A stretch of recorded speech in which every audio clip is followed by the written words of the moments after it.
Welcome back to the channel. Today we will be roasting a follower's lifting. We have Matt Cahill, who has sent a bunch of technique videos in. He's got a couple of key goals up here: better at squatting and potentially improve ankle dorsiflexion, calf tightness. He's been told through years of S&C work, athletic work, that his knee to wall is not good enough. So we're going to chat a little bit about some ankle dorsiflexion today, but then also improving some cueing and some execution of some of these main lifts for sure as well. If you want your lifting roasted, not so much roasted, but if you want some help with your technique, send me some DMs, and if you're okay with it being public, I'm happy to do it. But I'm also available for coaching if you want to keep things private, I guess, and to guarantee the support. So Matt Cahill, we're going to take a look just firstly at some of his squatting and just see what we observe. Let me get my little pen up over here. So this is an SSB. We can kind of see that he just gets to about the mid-range and then doesn't go any deeper. What you'll notice, knee kind of just stops moving. Basically just stops moving in line with the toes. So he comes down, knee kind of stops, and that's about it. Is that an ankle dorsiflexion range? Not convinced just yet. If we look at his front squats, we can see that obviously heels are slightly elevated here, which is definitely going to help. But in terms of like his systems presentation, he has all of the range of motion that we require to squat deep. Obviously the anterior load makes it easier, no doubt about it. The slight heel raise makes it easier, no doubt about it. But knee accessing full deep knee flexion, hip accessing deep hip flexion without a big orientation, without a big butt wink coming in.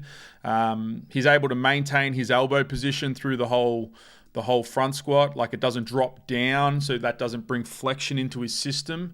So he's got all the range of motion in my eyes. Obviously, if we look at his knee to wall, it definitely, like, I'm not huge on assessments. This kind of looks like probably like 4 or 5 centimeters away from the wall. It's hard to see here with the socks, with the black socks and the black shadow, what's going on. But we have chatted. Matt's actually part of the intake 5 of the movement mentorship, hence why he's open to me doing this.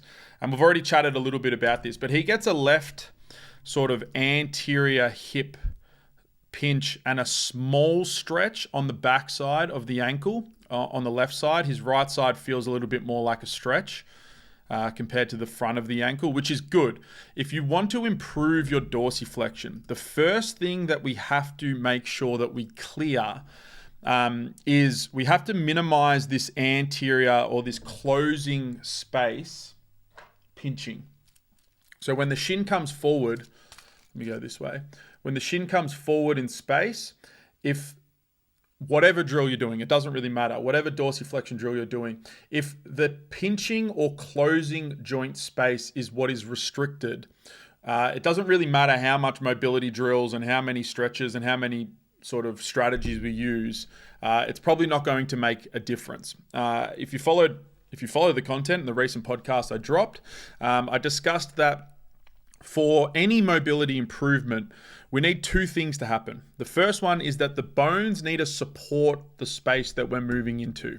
So when it comes to dorsiflexion, obviously we have to be able to get the tibia to move forward in space.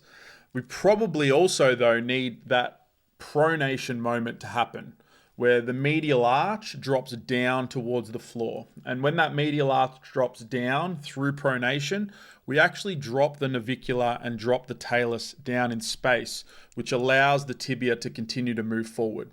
So if we've got an aggressive pinch on the front side of the ankle in that closing space, there's a good chance that we're not supporting that movement with a pronation moment and that medial arch dropping down. The other part specifically with the ankle is that the rear foot, the calcaneus, we want that to slide backwards a little bit. And ultimately what those 2 actions happen, pronation coming down, medial arch coming down, and that calcaneus sliding backwards, that is actually what lengthens the bottom of the foot and allows the pronation moment to happen. And those 2 things are kind of necessary for the tibia to continue to move forward in space without this big bony block.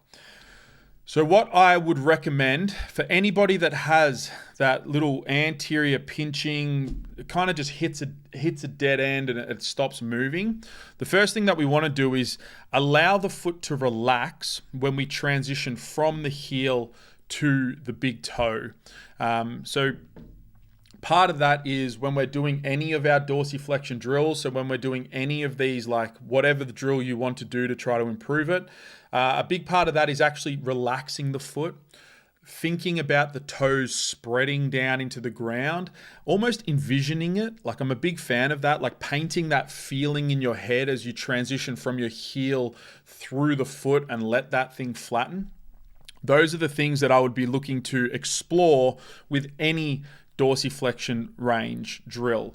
Hopefully when we get that foot to flatten, and it just has to be a small amount, it doesn't have to be crazy. When we allow that foot to flatten, that's what's going to allow more of the dorsiflexion to come through and hopefully turn any of these drills from an anterior pinch to more of a posterior stretch. We want to be stretching the tissues on the backside and stretching the tissues underneath the foot.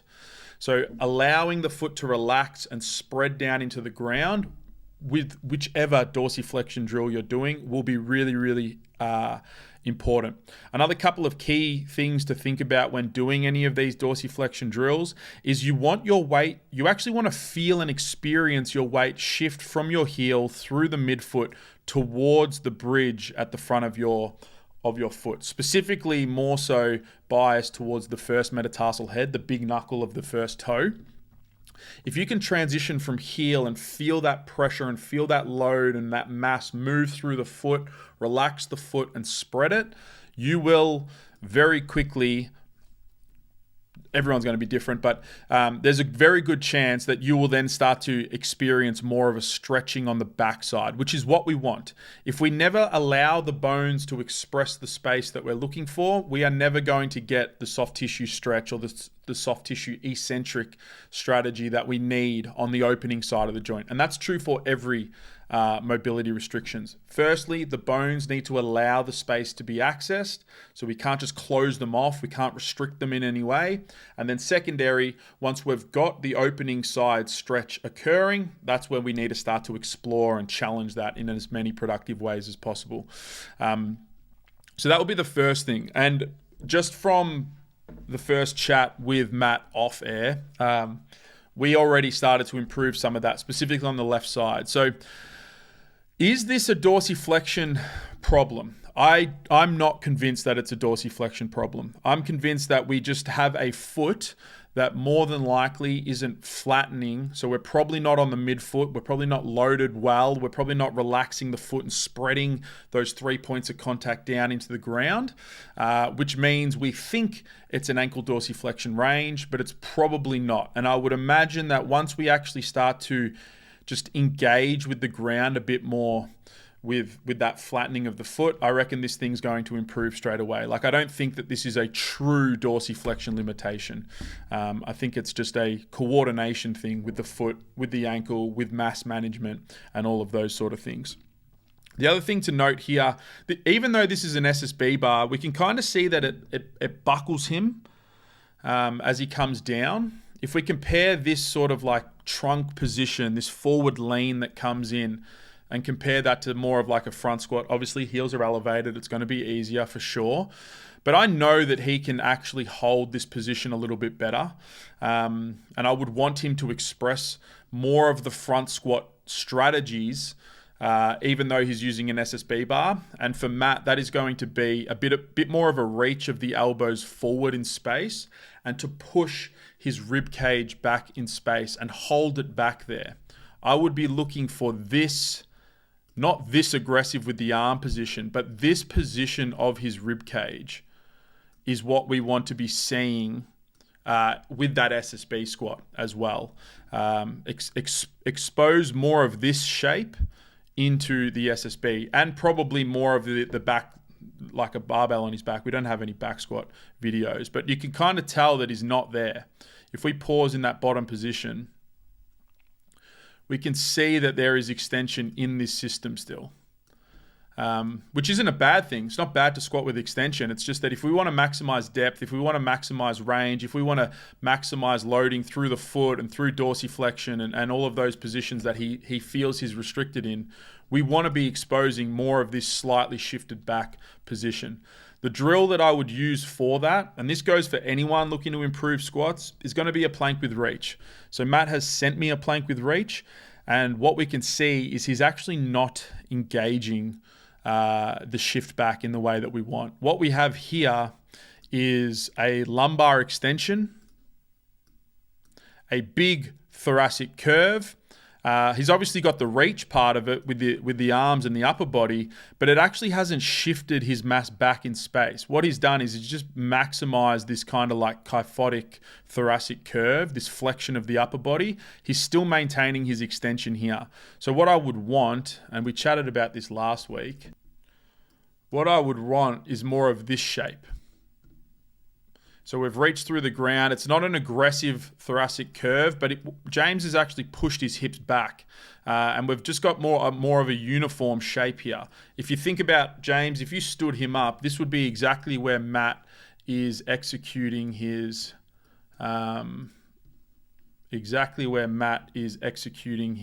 front squat. We know he can do it. He can express it in certain positions.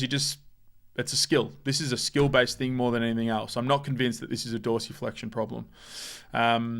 It's a mass management problem, as you're hopefully learning if you're following a lot of these content ideas. So if you're going to do your plank, let's get everything to shift back. We should get way more obliques on the front side and abs on the front side, pushing this system back.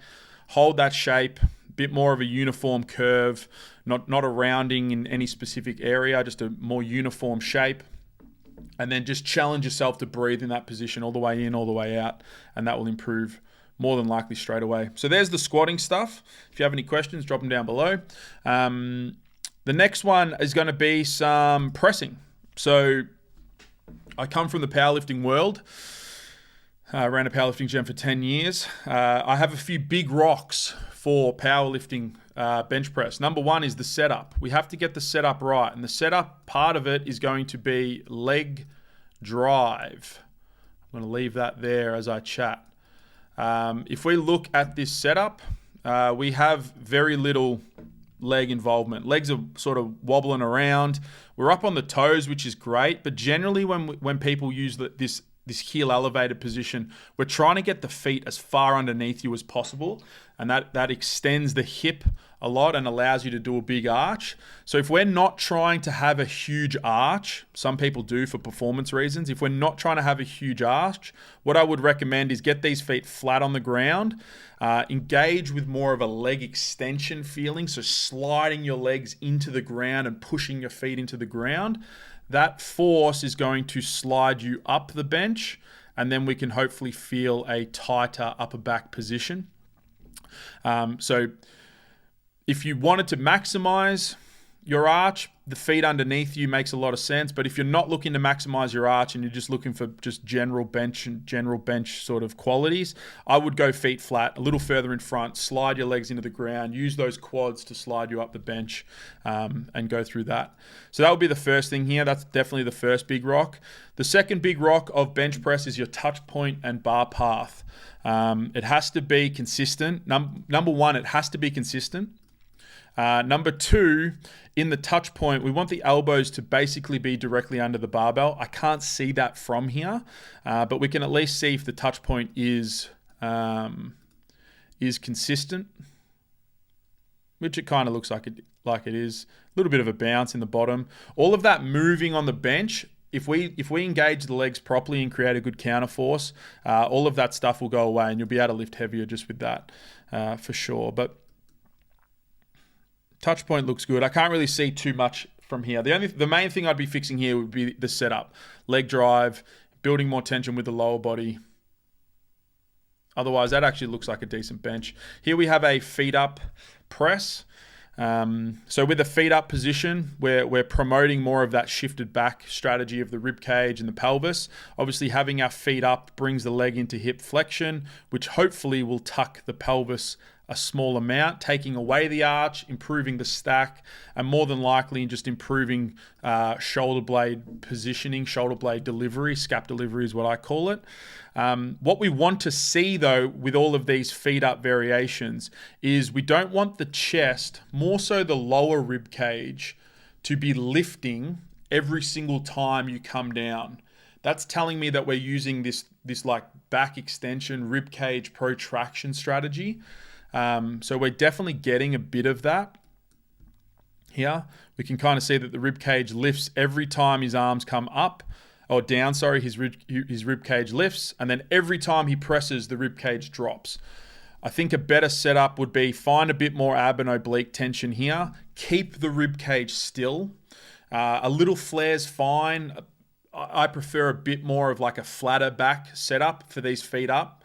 Allows the scaps to move a little bit more. But we would just want to try to minimize this rib cage movement. It's just an orientational strategy to help achieve the task, and it's not really something that we want to be... if we really want to get a good reach, we want to fix the rib cage so that the scap can move around. The other part to that, I think, would be just add an extra fucking 2 centimeters of a reach at the top. So just reach a slight bit further. The cue that I like with that is to finish the lift with your armpit. Let that scap really pull around. It's going to be a challenge to do that, and it's probably going to fatigue initially in this first couple of weeks of using that strategy, a little bit more of a reach, but I think that will help promote a bit more scap thoracic movement. But overall, pretty good. So minimize rib cage movement. And just promote a little bit more scaps coming to the party. What do we got here? Pull up. Looks decent.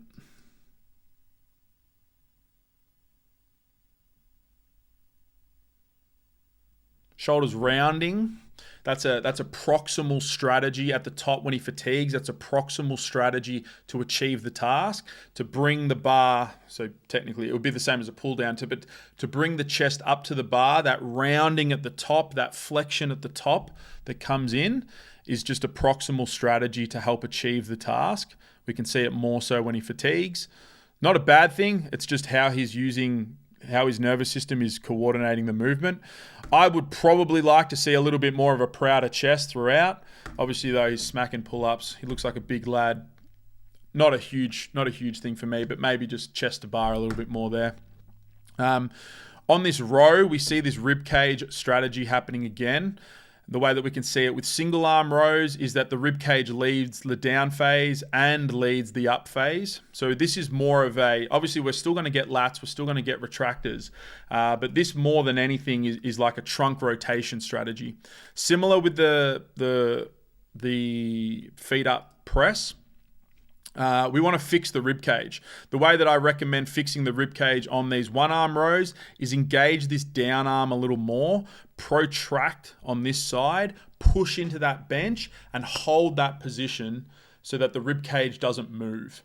So we're just fixing and creating a better like touch point on that down arm so that the arm and the shoulder can actually promote the movement around the rib cage rather than leading it with the rib cage. So just much of the same. We're using some proximal strategies. We're using a rib cage on this. We're using a rib cagey spinal flexion anterior tilt to finish that. We're using a rib cage here. We're using a lot of proximal orientation stuff.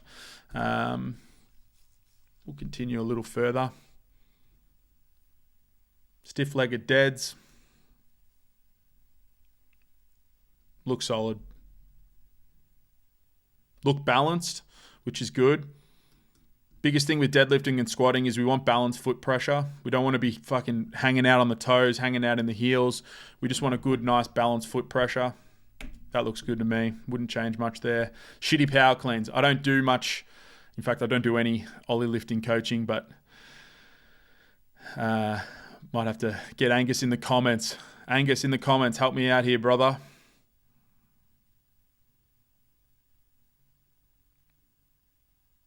Looks good to me. Power cleans. I don't have much to say there at all. Hopefully that helps. Matt, if you have any questions, you can drop them down below. Obviously, if you're keen to get your technique quote unquote roasted, just send me a DM with a bunch of videos and what you're working on, and I'll be happy to help you. If you're happy for it to be public, I'll be happy to help you. I'm also available for online coaching. Just send me a DM on Instagram. Happy to help there. I will have a landing page eventually. And if you're interested in my movement mentorship, if you're a coach, allied health, physio, coach, PT, or anything like that, and keen to learn my movement model and the way I coach and educate around these things, next intake starts in May. It will be one of the links down below. But thanks for checking this out. We'll see you next week. And if you're new here, please subscribe. Thank you.